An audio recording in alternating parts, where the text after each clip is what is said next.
যেটা এখন মানে মোটামুটি প্রায় জানা গিয়েছে যে হয়তো আগামী 8ই এপ্রিল আহ বাংলাদেশের পররাষ্ট্রমন্ত্রী খলিলুর রহমান ভারতে আসছেন।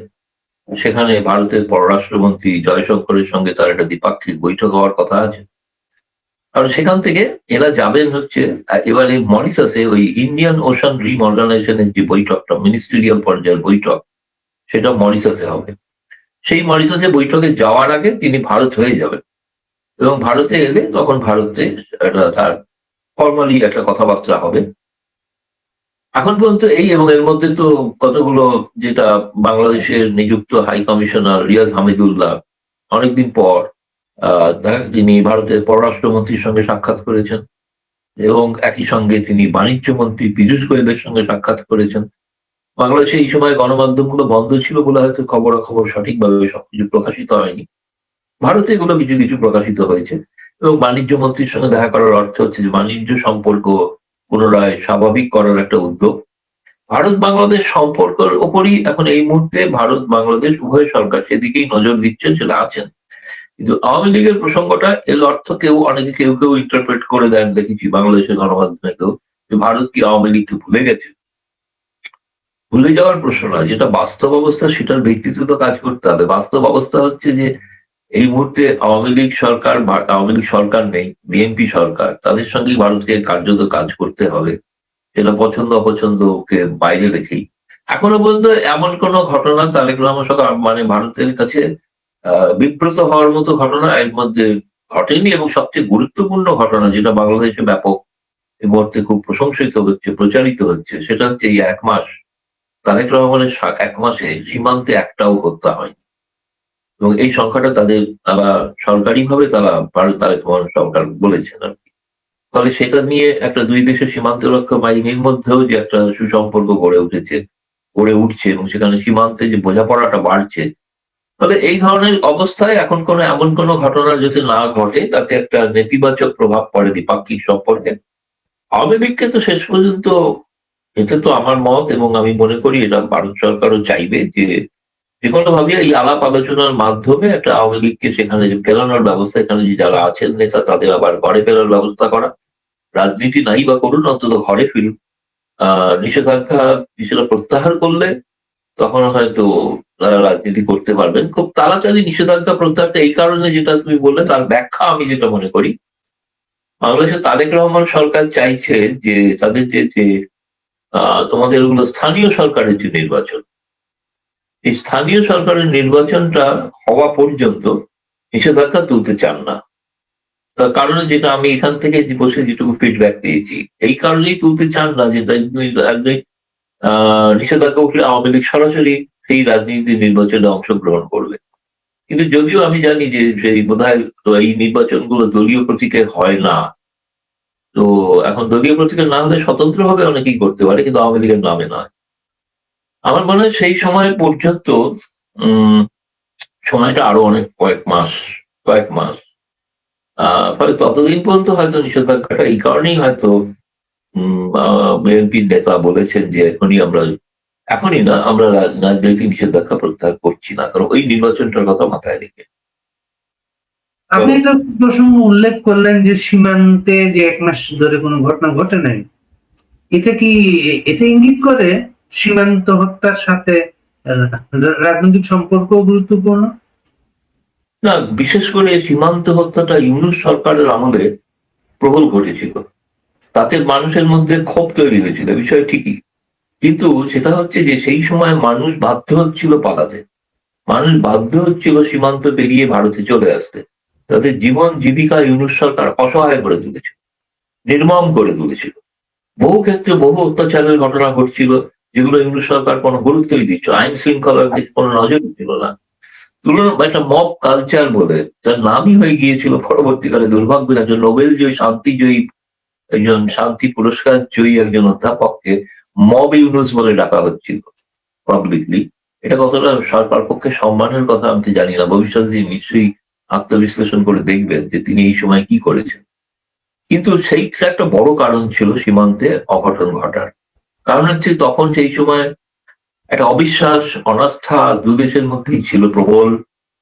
সেই কারণে হয়তো সীমান্ত হত্যা হয়েছে, এখানে ভারতীয়রাও মারা গেছে, শুধুমাত্র বাংলাদেশিরা না। সেই অবস্থাটা একটা নির্বাচিত সরকার আসার পর অনেকটা স্থিতিশীল হয়েছে, এবং এটা একটা গুরুত্বপূর্ণ দিক যেটা বাংলাদেশের বিএনপি সরকার তারা গর্বের সঙ্গে বলছেন যে একটাও সীমান্ত ঘটনা ঘটেনি। তো এটা একটা নিশ্চয়ই, কিন্তু যে ঘটনাটা ভারতের দিক থেকে ঘটেছে সেটা হচ্ছে যে ভারত ইতিমধ্যেই সেই একজন রাজনৈতিক নেতা হাদির হত্যাকারী দুজনকে বলে সন্দেহে গ্রেপ্তার করেছে, এবং গ্রেপ্তার করে তাদের গতকালই তাদের বিচার বিভাগীয় জেল হাজতে নেওয়া হয়েছে, এবং তাদেরকে যারা পার করিয়ে দিয়েছিল ভারতে তাকেও গ্রেপ্তার করেছে। এবং একই সঙ্গে সে এই মুহূর্তে ভারতের যে সর্বোচ্চ জাতীয় তদন্তকারী সংস্থা তারা তদন্ত করছেন, এবং ইতিমধ্যে কলকাতার সাংবাদিকরা যারা ওইখানে উপস্থিত ছিল তারা কেউ সেই ধৃত ব্যক্তির সঙ্গে কথা বলারও চেষ্টা করেছে, কথাও বলেছে, প্রশ্নও করেছে। সে বলেছে যে সে হত্যার সময় ছিল না, এবং অসমর্থিত সূত্রের খবর, আমার কাছে কোনো সমর্থিত নেই, আমি কলকাতার সাংবাদিকদের কাছ থেকে শুনছি সে নাকি জামায়াত এদেরকে নাকি দায়ী করছে যে ওই হত্যাকাণ্ডের সঙ্গে। সেটা এখন দেখা যাক, পুলিশ অফিসিয়ালি কিছু বলে, সেই জন্য আমি ওটাকে সাংবাদিকদের কথা বলেই বলছি, কিন্তু আমাদের পুলিশের না, এটা আমরা ভিডিও অনলাইনে ভিডিও পাওয়া যাচ্ছে, সাংবাদিকদের তাকে জিজ্ঞেস করছিলেন এবং সে বলছিল এটার সঙ্গে আমরা জড়িত, আমি জড়িত না, এবং হচ্ছে এটা সে জামাতের প্রোডাক্ট, সে একটা জঙ্গি, জামাত এটা করতে পারে, সেটা বলছিল। আবার তাকে জিজ্ঞেস করা হচ্ছিল যে ফুটেজ আপনাকে দেখা গেছে, তো সে বলছিল আমি গুলি করি নাই, সে কথা এটা অনলাইনে পাওয়া যাচ্ছে। যেটা হাদি হত্যার এই লোকটার বিষয়ে বাংলাদেশ কিন্তু এখন পর্যন্ত বলে আসছে, পররাষ্ট্র মন্ত্রণালয় এখন পর্যন্ত তারা কনসুলার অ্যাক্সেস পায় নাই। না, কনসুলার অ্যাক্সেস পাওয়ার নিয়ম হচ্ছে যে যেটা আমি জানলাম খোঁজ করে, সেটা হচ্ছে কনসুলার অ্যাক্সেস তখনই, কারণ কনসুলার অ্যাক্সেসের অর্থ কি? অর্থ হচ্ছে সে বাংলাদেশের নাগরিক কিনা সেটা বাংলাদেশের দূতাবাস তারা গিয়ে নিশ্চিত করবে। সেটা তখনই হবে যখন তদন্তটা সম্পূর্ণ হয়ে তাকে সাধারণভাবে জেল বিচার না শেষ না হওয়া পর্যন্ত তাকে জেল হাজতে রাখা হবে। কারণ কনসুলার অ্যাক্সেসটা দেওয়া হয় জেল হাজতে, কনসুলার অ্যাক্সেসটা থানায় দেওয়া হয় না। জেল হাজতে সে গেছে ঠিকই, তাকে পাঠানো হয়েছে, আগামী 2রা এপ্রিল আবার পুনরায় তাকে কোর্টে তোলা হবে। তারপরে হয়তো কনসুলার অ্যাক্সেস হতে পারে, কিন্তু এখন হবে না এই কারণেই যে এখন ন্যাশনাল ইনভেস্টিগেটিং এজেন্সি একটা বৃহত্তর কোনো ষড়যন্ত্রের আভাস তারা পাচ্ছে, সেই হিসাবে তারা এদের দুজনকে ধরে জানতে চায় যে এরা যদি গুলি করে থাকে এবং গুলি করা যদি এদের পেশা হয়ে থাকে, তাহলে এরা কি জুলাই আগস্টেও গুলি করেছিল কিছু? সেই তথ্যগুলো জানা এদের থেকে জানা জরুরি। ফলে এই মুহূর্তে এই জন্য সেই তথ্যগুলো না জানা পর্যন্ত, কারণ এরা এরা নিজেরা কেউ দাবিও করেছে যে তারা প্রফেশনাল শুটার, তারা গুলি করে থাকে। তো এই গুলিটা জুলাই আগস্টে করেছিল কিনা সেই তথ্যগুলো তাদের থেকে জানা যাবে, বা কে তাদের নির্দেশ দিয়েছিল গুলি করতে, যদি গুলি করে থাকেও অন্যত্র, এইটাতে হাদির ক্ষেত্রে না হলেও। সেগুলো ফলে অনেক কিছু ভবিষ্যতে অনেক তথ্য প্রকাশ হওয়ার অনেক সম্ভাবনা রয়েছে, সেই কারণে কনসুলার অ্যাক্সেস দিতে একটু দেরি হতে পারে। একজন বাংলাদেশি, একজন সাধারণ নাগরিক যিনি স্ত্রীর চিকিৎসা উপলক্ষে ভারতে গিয়েছেন, তিনি সেখান থেকে আমাকে জানাচ্ছিলেন ভারতে এখন পর্যন্ত মনোভাব হচ্ছে, তাকে সবাই জিজ্ঞেস করছিল যে ওখানে ধরে ধরে নাকি হিন্দু মারে, জিজ্ঞেস করছিল একজন। আরেকটা ব্যাপার ওনার মনে হচ্ছে, যার সঙ্গে আলাপ করেছেন, শেখ হাসিনা ভারতীয়দের কাছে এত জনপ্রিয় যে ভারত সরকার চাইলেই কিন্তু তাকে কখনো বাংলাদেশে ফেরত পাঠাতে পারবে না। ভারতে তিনি এতটাই, ভারতের সাধারণ মানুষের কাছে মাঝে শেখ হাসিনার জনপ্রিয়তা এতটাই জনপ্রিয়, ভারত সরকার চাইলেই কোনোদিন শেখ হাসিনাকে বাংলাদেশে ফেরত পাঠাতে পারবে না। তো আমি অনেক জায়গাতেই বলে থাকি, এবং ভারতের 80% মানুষ তারা আওয়ামী লীগকে পছন্দ করে, বঙ্গবন্ধুকে শ্রদ্ধা করে, এবং বঙ্গবন্ধুর জন্মদিন তো ঘটা করে দিল্লিতে পালিত হয়, আমাদের জাতীয় প্রেস ক্লাবে পালিত হয়েছে। তো সেখানে একমাত্র বঙ্গবন্ধুর দীর্ঘ একটি প্রতিকৃতি আছে, আমরা সযত্নে রেখেছি সেটা। কোনো কেউ দাবি করলেও সেই প্রতিকৃতি ওখান থেকে সরানো হবে না, সবসময় ওটা থাকবে চিরস্থায়ী। এটা দ্বিতীয় আমরা 32 নম্বর বলে থাকি, কারণ সিঁড়িতে আমরা ছবিটা রেখেছি। যারা এসেছিলেন সম্প্রতি আওয়ামী লীগ নেতারা, তারা সেই সিঁড়িতে দাঁড়িয়ে তারা বঙ্গবন্ধুর প্রতি শ্রদ্ধা জানিয়ে ছবি তুলে তারা গেছেন। এবং যারাই আসে বাংলাদেশের তারা সকলেই ওখানে আসেন। আমি বলছি সেটা সব রকম সব দলেরই, মানে সব পক্ষের লোকেরা, মানে আমি জামায়াত শিবিরের কথা বলছি না, কিন্তু যারা আওয়ামী লীগ নন এমন অনেক মানুষও আসেন আর কি, যারা রাজনৈতিক, যারা আসতে পারেন। তো তুমি যেটা বললে সেটা এটা এই পারসেপশনটা ইউনুস আমলে ঘটেছে। দেখো আমাদের ভারতের পার্লামেন্টে একটা জবাবে বলা হয়েছে যে এই সময়ে ইউনুস আমলে ৩১০০ হিন্দুদের উপর অত্যাচারের ঘটনা ঘটেছে, ৩,১০০। এই ঘটনাটা প্রথমে তো ইংরেজ সরকার যেগুলো অস্বীকার করতো না, যেগুলো বাড়িয়ে বলা হচ্ছে, ভারতের পার্লামেন্টে তো বাড়িয়ে বলার কিছু থাকে না, সেখানে তো সঠিক তথ্যের ভিত্তিতে বলা হয়।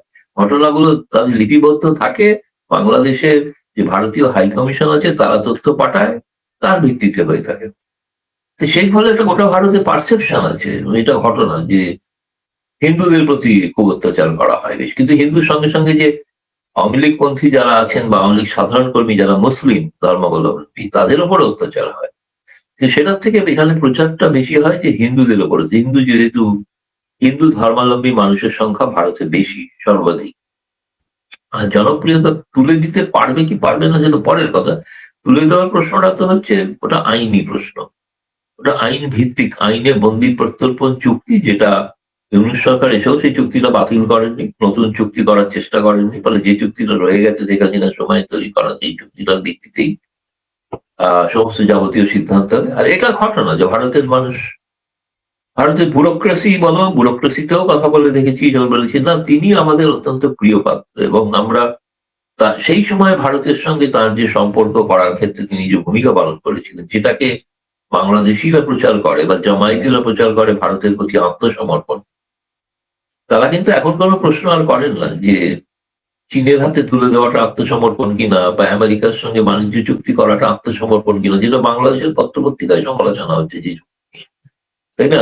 সেটা আত্মসমর্পণ নয়, সেটা তো মানুষ আত্মসমর্পণ করে গেছেন, বাকি সবাই এখনো সবাই সেটা মেনে নিচ্ছে, মানতে বাধ্য, না মানলে আমেরিকা আবার একটা রেজিম চেঞ্জ করে দেবে। আমেরিকার কথা শুনে থাকতেই হবে, কোনো উপায় নেই। সেটা তো শেখ হাসিনা করেননি। শেখ হাসিনা আমেরিকার কথা শুনলে তাকে ক্ষমতা থেকে যেতেই হতো না, তিনি মহা আনন্দে রাজত্ব করে যেতে পারতেন। এই গণতন্ত্র ওই আমেরিকা ভুলে যেত যদি শেখ হাসিনা আমেরিকার সঙ্গে এই চুক্তিটা করে দিত। ওই কোথায় গণতান্ত্রিক মানবাধিকার লঙ্ঘন হচ্ছে যেগুলো এখন ঘটছে, সেগুলো নিয়ে আমেরিকা যেমন নীরব, কোনো কথা বলে না। শেখ হাসিনা যদি মেনে নিতেন তাহলে তখনও নীরব থাকতো। আমেরিকা তার নিজের স্বার্থ দেখে, সোজা কথা। সেই স্বার্থটা দেশকে বাঁচিয়ে রেখেছিলেন শেখ হাসিনা, এই কারণেই তাকে সরানো জরুরি ছিল। সেই কথাটা ভারতীয়রা বিশ্বাস করে। দিল্লি প্রেস ক্লাবের যে কথাটা বললেন যে আওয়ামী লীগ নেতারাও সেখানে গিয়ে সেই প্রতিকৃতির পাশে দাঁড়িয়ে ছবি তুলেছেন, সেই অনুষ্ঠানটা নিয়ে কিন্তু এখনো সামাজিক যোগাযোগ মাধ্যমে নানা জল্পনা করবে, এর আউটকামটা কি, এটাকে ফ্লপ করেছে কিনা, ফ্লপ করার কারণে কি এটার কৃতিত্ব নেওয়া হচ্ছে না, এমন একটা কথাবার্তা কিন্তু সামাজিক যোগাযোগ মাধ্যমে আছে। এবং সেটা মানে আমি বলবো যে সম্পূর্ণ তথ্য না জানার কারণে, বা যারা তথ্যটা তো প্রথম গেছে লন্ডনে, তাই না? আকাশপথে যেতে যেতে যেতে যেতে বহু তথ্য আকাশপথে পড়ে গেছে আর কি, শেষ পর্যন্ত গিয়ে যেটুকু পৌঁছেছে তার ভিত্তিতেই সংবাদ লেখা হয়েছে।